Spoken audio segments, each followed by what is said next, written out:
mula sa GMA Network Center. 20 taon nang nakatutok. 24 oras.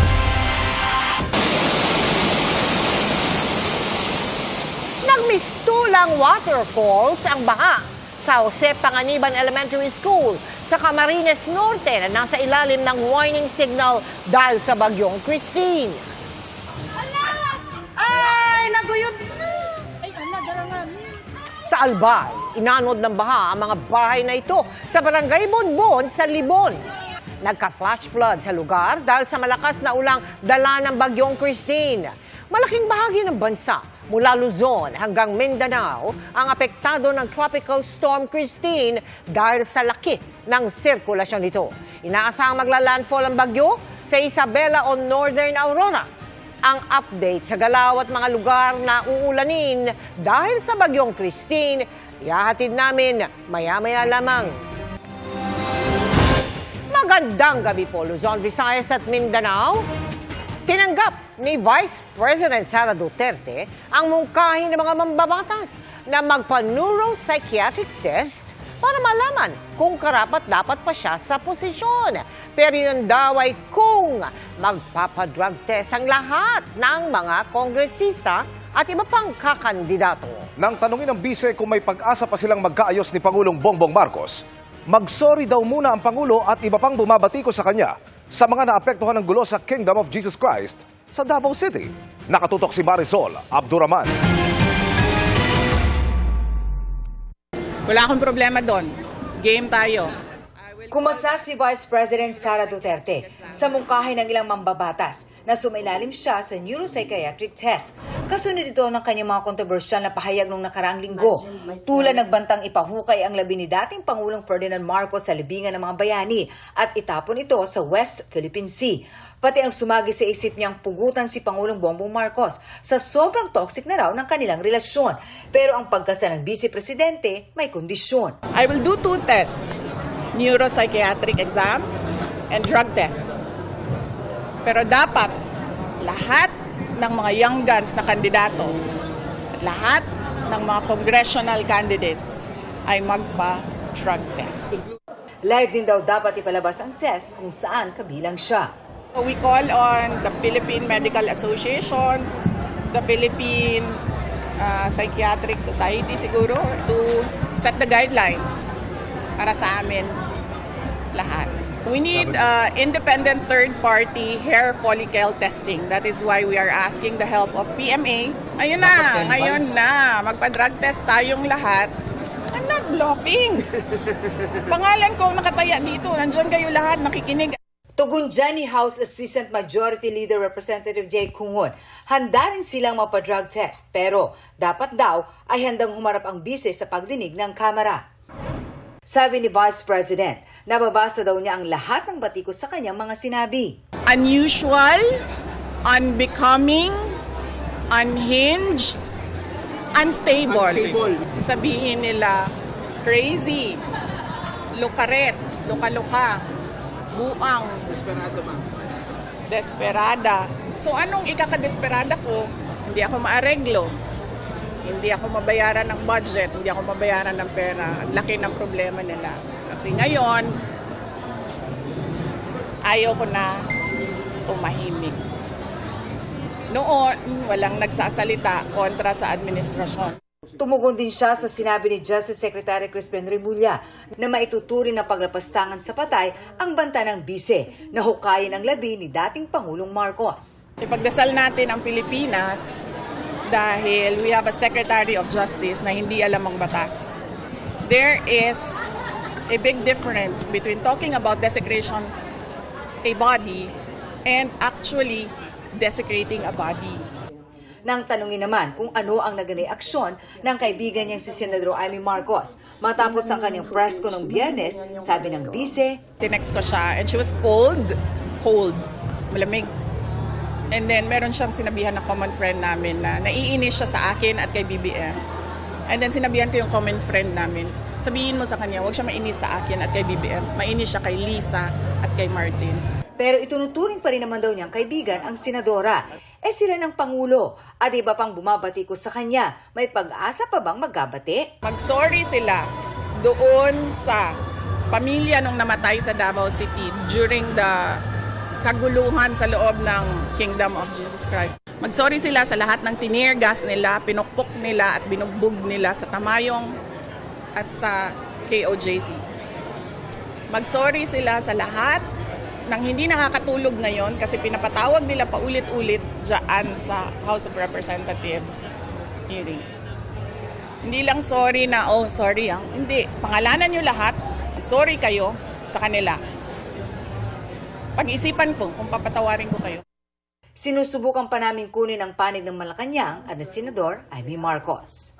Sa kabila ng mga kontrobersiya at hindi nila pagkakaunawaan ng Pangulo, nanawagan ang bise sa mga kawani ng gobyerno na gawin ang kanilang mandato at magtrabaho ng maayos, bagay na siya raw inaasahan ng taong bayan sa kanila. Para sa GMA Integrated News, Marisol Abduraman, nakatuto 24 oras. Inalmahan ni Presidential Son at Senior Majority Leader Sandro Marcos ang mga pahayag ni Vice President Sara Duterte laban sa amang si Pangulong Bongbong at lolong si dating Pangulong Ferdinand Marcos Sr.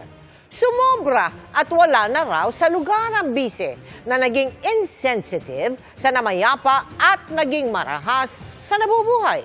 Nakatutok si Mark Salazar. Labag sa bili ng kanyang ama pero hindi na raw napigilan ng presidential son na si Senior Majority Leader Sandro Marcos na sumagot sa mga tirada ni Vice President Sara Duterte sa Pangulo at kanyang pamilya. Hindi raw siya pwedeng manahimik habang pinagbabantaan ng bise na hukayan ang labi ng kanyang lolo na si dating Pangulong Ferdinand Marcos sa libingan ng mga bayani para itapon sa West Philippine Sea at pugutan ang kanyang ama. Ang anyay temper tantrum ng bise, insensitive daw sa namayapa na at karahasan sa nabubuhay pa. Dagdag pa ni Congressman Marcos, bagaman hindi nagsasalita ang kanyang ama laban sa bise, panahon nang maglatag ng hangganan sa mga pag-atake ng bise laban sa kanila at matagal na raw dapat itong ginawa. Sabi pa ni Congressman Marcos, sumobra na raw si VP Sara at wala na sa lugar kung saan pwedeng mapag-usapan ng maayos ang mga hindi pagkakaunawaan. Nang hinga ng reaksyon ang bise sa pahayag ni Congressman Marcos. I will not comment sa mga anak mo because ang natural affinity ng mga anak is to defend parents. Ako lang naman yung anak na hindi nagde-defend kay PRD, pero baliktarin natin. Ganun din si PRD sa akin. Ang natural affinity na gagawin, natural na gagawin ni PRD is to defend me. Para sa GMA Integrated News, Mark Salazar, nakatutok 24 oras. Tikom ang bibig at napangiti na lamang si Pangulong Bongbong Marcos nang hinga ng reaksyon sa diretsahang banat sa kanya ni Vice President Sara Duterte. Nakatutok si Ivan Mayrina. Ang rating niya. Ilang araw matapos ang banat ni Vice President Sara Duterte, tikom pa rin si Pangulong Bongbong Marcos nang hingin ng kanyang panig sa anibersaryo ng Philippine Coast Guard kanina. Mr. President, sir, will you respond to the Vice President? Mr. President, sir. The Vice President said that you don't know how to be a president. Saglit na nag-isip at akmang sasagot na, pero ngumiti at lumayo lang ang Pangulo. Hindi rin nagsalita si First Lady Liza Araneta Marcos nang hingan namin ng komento kay VP Sara. First Lady, any words for VP Sara, ma'am? Sabi tayo, ma'am. May ranggong Vice Admiral ng Coast Guard Auxiliary ang unang ginang na sinamahan ng Pangulo sa ika-123 anibersaryo ng Philippine Coast Guard. Doon kinilala ng Pangulo mahalagang papel ng Coast Guard sa nagpapatuloy na hamon sa West Philippine Sea. Pinuri rin niya ang pananatiling kalmado sa pagharap sa patuloy na agresibong aksyon ng China sa rehiyon. You are the vigilant stewards of peace and order upon our seas, ensuring that the rule of law prevails across our waters. In the face of tension, it is your calm resolve that prevents disputes from turning into conflicts, demonstrating to the world that embracing dialogue and cooperation is the true essence of strength. Pangako ng Pangulo ang patuloy na suporta ng kanyang administrasyon para sa patuloy na pagtupad ng PCG sa kanilang misyon. Para sa GMA Integrated News, Ivan Mayrina, nakatutok 24 oras. Mas mararamdaman na ngayong gabi ang hagupit ng Bagyong Christine, lalo malapit pa sa Bicol Region. Ngayon pa lang isinailalim na sa state of calamity ang probinsya ng Albay. Nagpapatupad na rin ng forced evacuation sa ilang lugar sa Camarines Sur. Mula sa bayan ng Pili, nakatutok live si John Consulta. John, kamusta na yung sitwasyon dyan, John?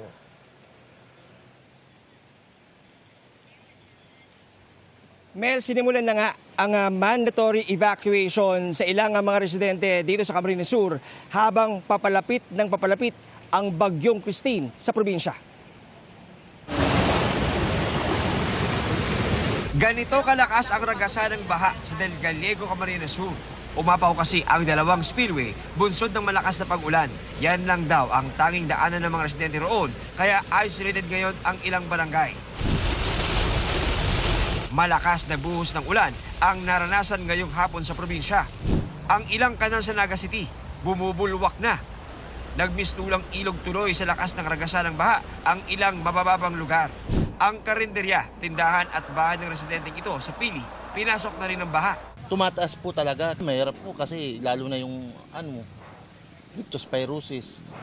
Tapos hindi kami makapagnegosyo maayos gaya nito. Apektado po. Nag-deploy na rin ang Coast Guard sa mga lugar na kadalasang binabaha para makaalalay sa mga gagawing paglilikas.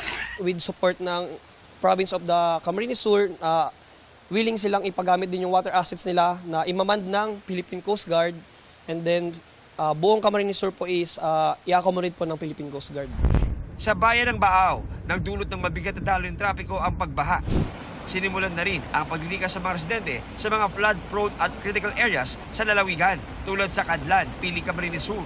Iniutos na rin ang forced evacuation sa ilang mga lugar na malapit sa ilog. Lalo pat madaling araw inaasahang lalapit ng husto si Bagyong Christine sa probinsya. Yung goal namin bago mag 6 p.m. lahat ng critical families na is safe na para by bukas yung palaging goal ng CAMSUR na zero casualty ay ma-attain. Nagdeklara na ngayong araw ang provincial government ng Albay ng state of calamity. Kasunod yan ng kabi-kabilang pagbaha na naranasan sa Owas, Pulanggi at Manilipot. Sa Ginubatan, hindi na madaanan ng mga sasakyan ang kalsada dahil sa landslide. May nasira ring bahay. Nagbabala naman ang PHIVOLCS sa posibleng lahar na galing sa Bulkang Mayon na maaring idulot ng malakas na pag-ulan.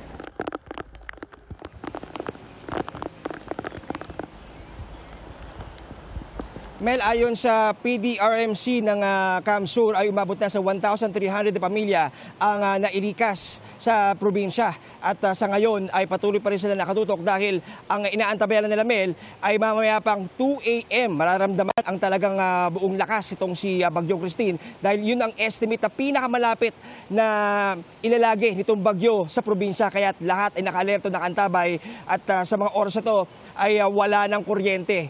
Bago tayo umere, ilang minuto ay nawala na nga ng kuryente dito sa area ng ating kinaroroonan sa Pili, Camarines Sur. Yan ang latest. Balik sa Mel. Oo nga dyan, no? Tsaka pinatupad na yung forced evacuation, di ba? Sa ilang lugar dyan. Meron bang mga residente na ayaw lumikas kahit masama na yung panahon dyan? Tama ka dyan, Mel. Actually, kaninang umaga, nag-issue na ng order ang provincial government ng preemptive evacuation sa ilang mga bayan, lalo na yung mga malalapit dito sa Bicol River na kadalasang umaapaw pag may bagyo. Pero merong mga residente raw na ayaw pa rin talagang lumikas kung kaya't nagsagawa na ng utos ang provincial government ng mandatory evacuation. At kanina, Mel, ang target nila ay dapat alas 6 ng gabi ay naalis na yung mga residenteng tinatawag nilang nasa critical areas. Kung kaya't mamaya mag-update tayo kung ito'y natupad at magbabantay dito sa mga magiging tagpo at development sa bahaging ito ng Camarines Sur. Mel. Antabayan na namin karagdagang ulat mula sa iyo. Maraming salamat, John Consulta. Sa lawak ng sakop ng Bagyong Christine, ramdam ang epekto nito sa buong bansa. May lugar na abot leeg ang baha at may mga hayop na stranded sa taas ng tubig. Ang sitwasyon sa ilang probinsya tinutukan ni Ivan Mayrina.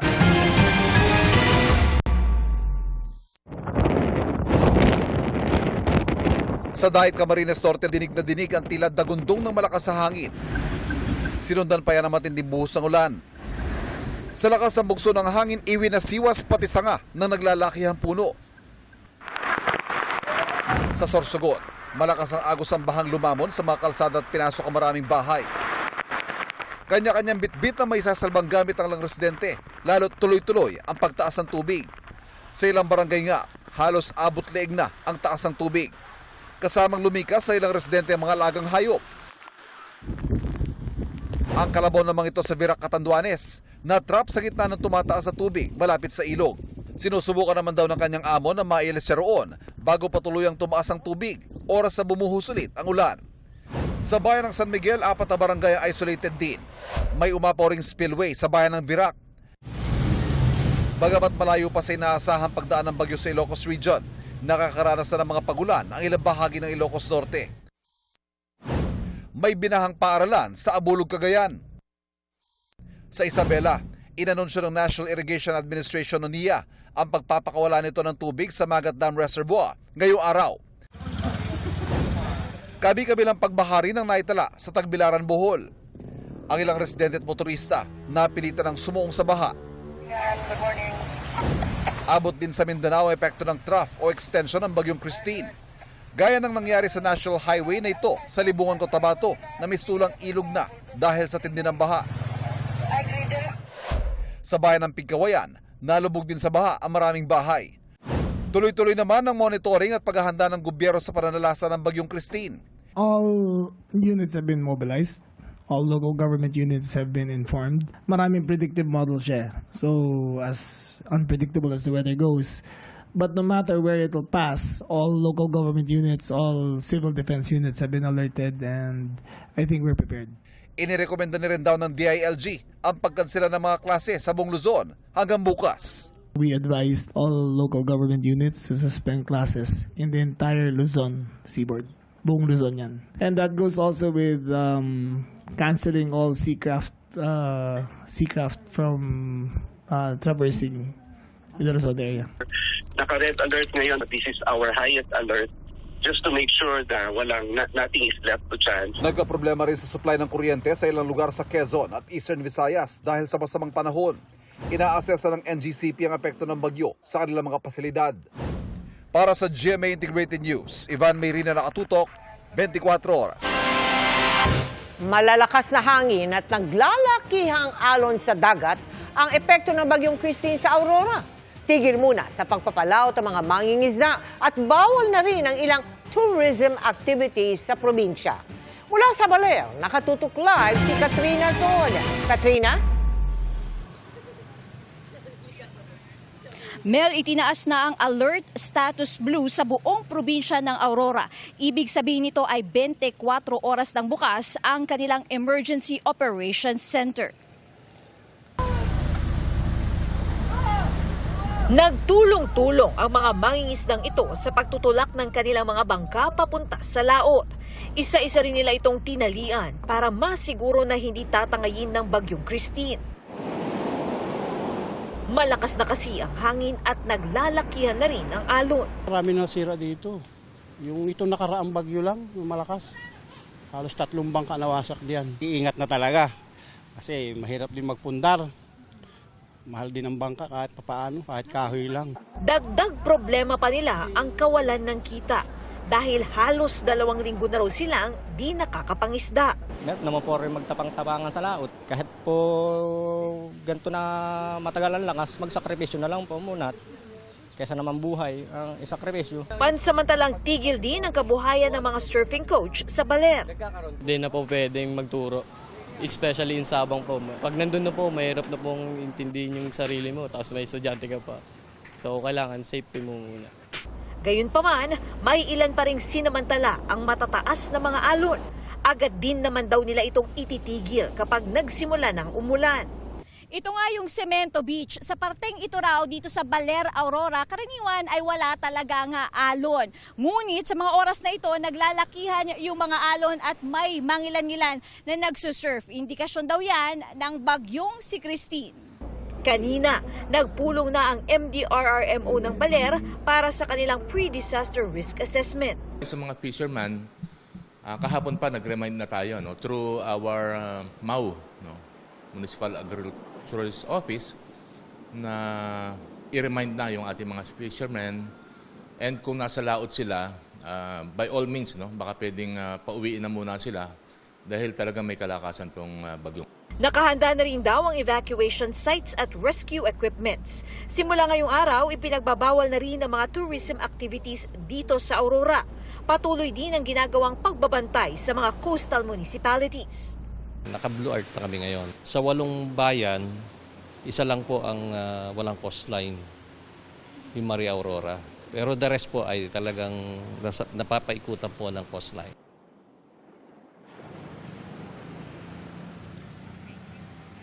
Mel, binabantayan naman nila ngayon ang Kasiguran, Dilasag at Dinalungan dahil itong mga bayan daw na ito ang maaaring daanan ng Bagyong Christine. Sa ngayon naman, Mel, wala pa tayong nararanasan ngayon na kahit anong pag-uulan dito. Mel?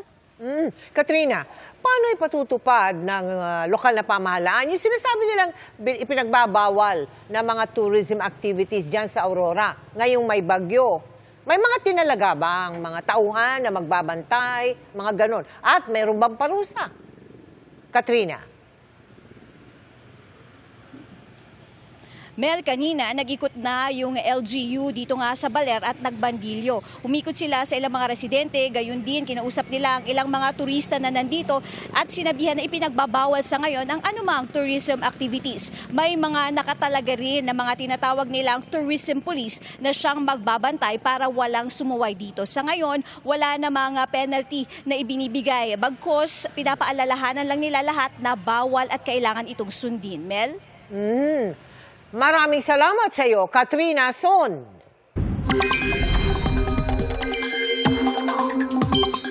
Ang update sa lagay ng panahon at sa Bagyong Christine. Alamin natin kasama si Amor La Rosa ng GMA Integrated News Weather Center. Amor!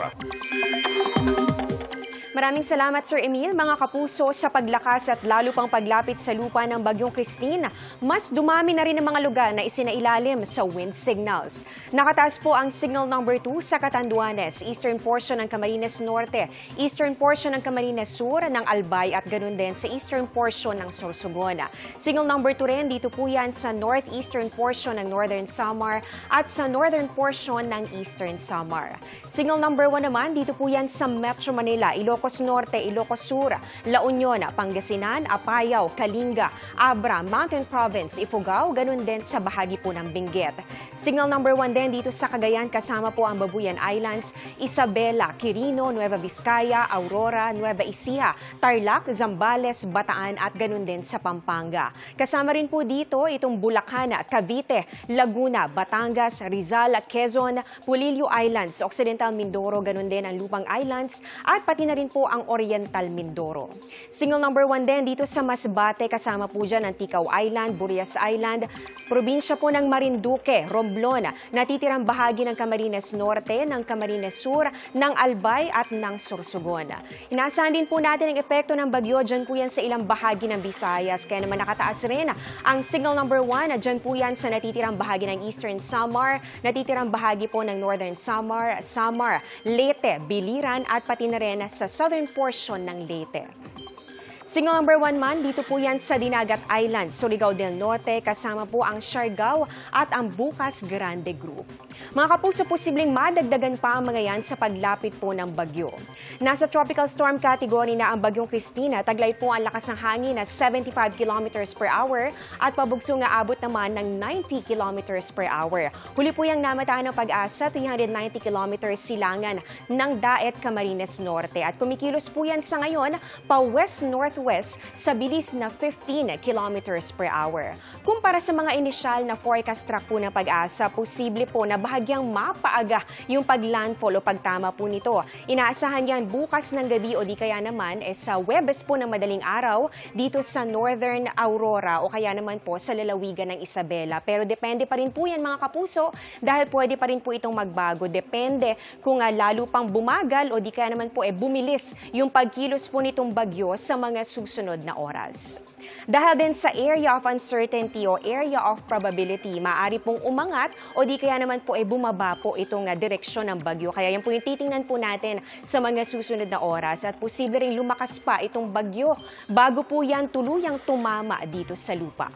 Sa satellite image naman, makikita po natin kung gaano kalawak yung sakop nitong bagyong Christine. Hindi lang po yung mismong sirkulasyon po niyan, kundi pati po yung extension. Ayun po, umaabot po dito. Halos buong bansa po. Ito po mga kaulapan na yan ay humahampas sa iba't ibang bahagi pa ng ating bansa. At yung mga kaulapan na yan ang magdudulot po ng mga pag-ulana. Base nga sa datos ng Metro Weather, buong araw bukas uulanin ang halos buong Luzon. Mga kapuso, makikita po ninyo dito, halos matakpan na po itong mapa ng Luzon. Ibig sabihin po niyan, ganito po kalawak yung mga pag-ulan na inaasahan po natin bukas. Meron po tayong mga nakikita rin na kulay orange, kulay pula and pink. Ibig sabihin po niyan, again, yan po ay yung heavy to torrential rains. Yan po yung mga matitindi at halos tuloy-tuloy na mga pag-ulan. Again po mga kapuso, halos buong araw po yung mga pag-ulan bukas. Kaya paghandaan po natin yan dahil magdudulot po ito ng mataas na banta ng mga pagbaha o kaya naman ay landslide.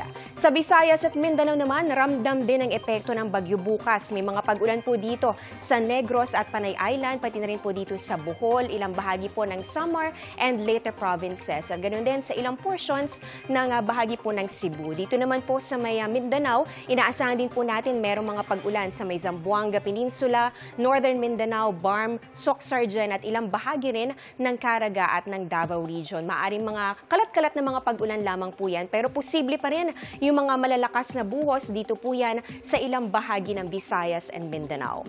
Dito naman sa Metro Manila, dahil po sa patuloy na paglapit ng bagyong Christine sa Luzon, mataas po ang tsansa ng ulan maghapon bukas. Hindi lang po basta-basta mga pag-ulan yan, paghandaan po ang mga matitindi at malawakang mga pag-ulan. Kaya kung lalabas po kayo ng bahay, huwag kalimutan magdala ng payong at make sure po na updated kayo sa weather. Mga kapuso, siguraduhin po na nakamonitor din sa rainfall advisories po na ilalabas ng Pag-asa dahil hindi po birong ulan at hangin ang dala-dala ng bagyong Christine. Bukod sa gale warning, naglabas na rin po ang Pag-asa ng babala ng storm surge o yung daluyong sa ilang bahagi po ng Aurora, Cagayan, Camarines Sur, Catanduanes at Isabela. At yan muna ang latest sa lagay ng ating panahon. Ako po si Amor La Rosa. Ito ang GMA Integrated News Weather Center. Maasahan anuman ang panahon.